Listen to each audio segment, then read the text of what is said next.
La revolución industrial. ¿Cuándo tiene lugar? En el periodo que va de 1780 a 1840. ¿Dónde tiene lugar?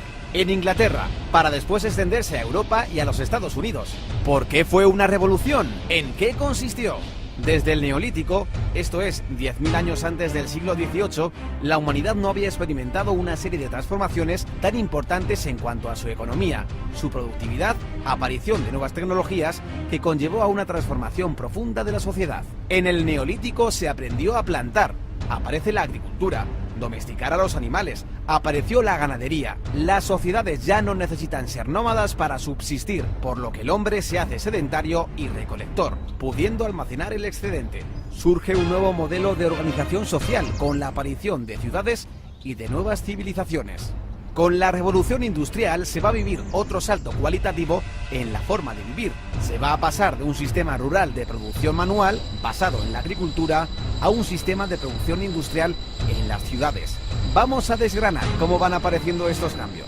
Nos situamos en la segunda mitad del siglo XVIII.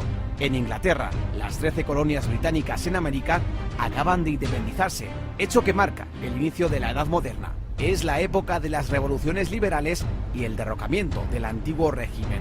Desaparece el poder absoluto del monarca. Los súbditos se convierten en ciudadanos que van a poder tomar decisiones sobre su propio destino.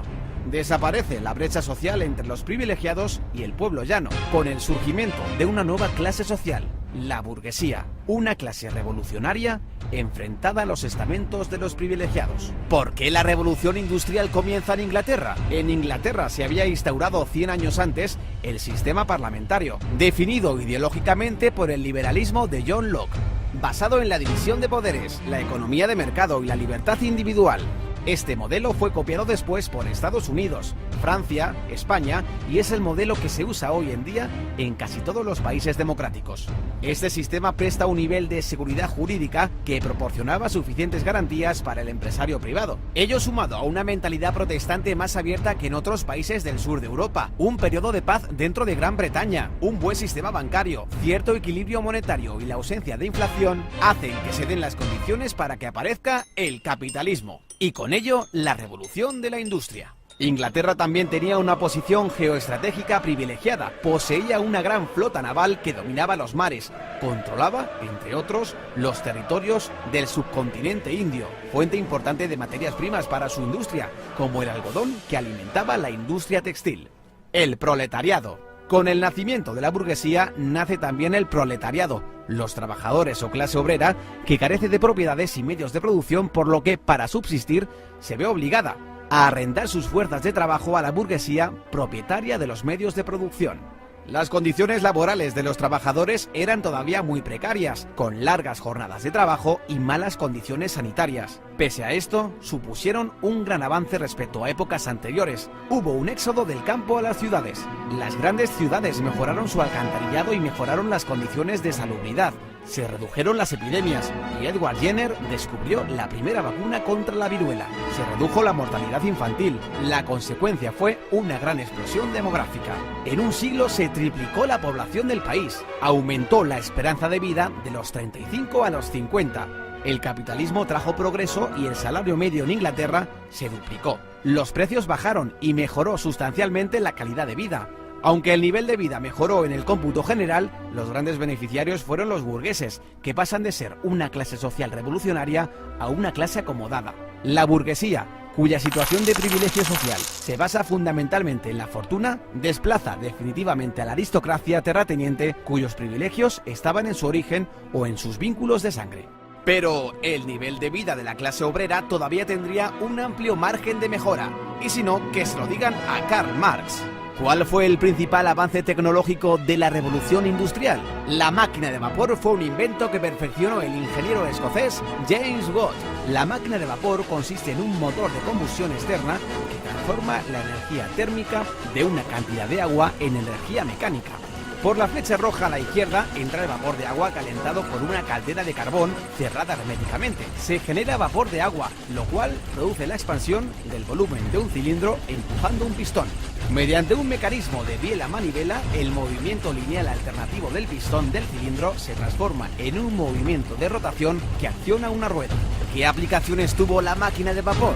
La introducción de la máquina de vapor en las distintas industrias fue el paso definitivo en el éxito de la revolución industrial, pues su uso significó un aumento espectacular de la capacidad de producción. Al elevar la capacidad de producción, se disminuye el tiempo de fabricación de los productos, dando paso a la producción en serie. Se simplifican tareas complejas en varias operaciones simples que pueda realizar cualquier obrero sin necesidad de que sea mano de obra cualificada, y de este modo bajar costos en producción y elevar la cantidad de unidades producidas. Los modelos anteriores de máquinas de vapor a los de Watt se habían usado para el bombeo de agua. La máquina de Watt introducía el movimiento rotatorio, por lo que se pudo usar para suministrar energía motriz a otras máquinas, como un molino harinero, un martillo de forja, para elevar carretillas con mineral en las minas mediante raíles metálicos o para la floreciente industria textil del algodón. Pronto se realizaron los primeros experimentos para aplicar el vapor al transporte terrestre.